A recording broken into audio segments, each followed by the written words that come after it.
மே 4ஆம் தேதி ரிசல்ட் வந்தது. 2 நாள் கழிச்சு எங்களை தலைமைக்கு வர சொன்னாங்க. நாங்க போனோம். போன பிறகு அவங்களுக்குள்ளேயே மொத்தமே அதிமுக பாத்தீங்கன்னா 47 சட்டமன்ற உறுப்பினர்கள் தான் வெற்றி பெற்றிருக்கோம்.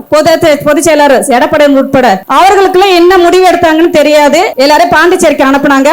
4 நாள் கழிச்சு மீண்டும் எங்களை வர சொன்னாங்க. சரி, நாங்க போனோம். போன பிறகு அங்க உள்ள பல்வேறு பிரச்சனைகள் நடந்தது. என்ன தெரியுமா? திமுக ஆதரவோட கூட்டணி வைத்து ஆட்சி அமைக்க வேண்டும் என்று எடப்பாடி திட்டமிட்டார். இது நியாயமாங்க?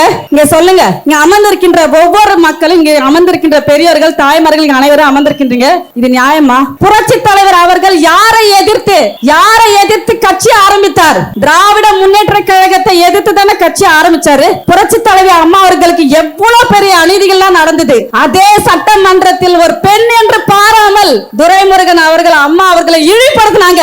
அம்மா அவர்கள் மரணத்துக்கு காரணம் திமுக காரங்க. அவர்களோட கூட்டணி வைக்கலாமா? கூட்டணி வைத்து ஆட்சி அமைக்க வேண்டும் என்ற நிலை எப்படி எடப்பாடி அவர்கள் சிந்தித்தார்? இது தவறு இல்லையா? எனக்கு துடிக்குது. ஏன்னா எங்க அப்பா ஒரு சாதாரண ராமபுரம் தோட்டத்தில் தோட்ட வேலை செய்தவர். எனக்கு பெயர் வைத்தவர் புரட்சி தலைவர் அவர்கள். மரகதம் என்ற பெயர் வைத்தவர் புரட்சி தலைவர் அவர்கள். என்னோட ரத்த நாளங்கள் அனைத்தும் சூடாகி இருந்தது.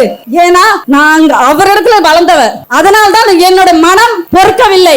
அதனால்தான் அதிலிருந்து நாங்க வெளியே வந்தோம்.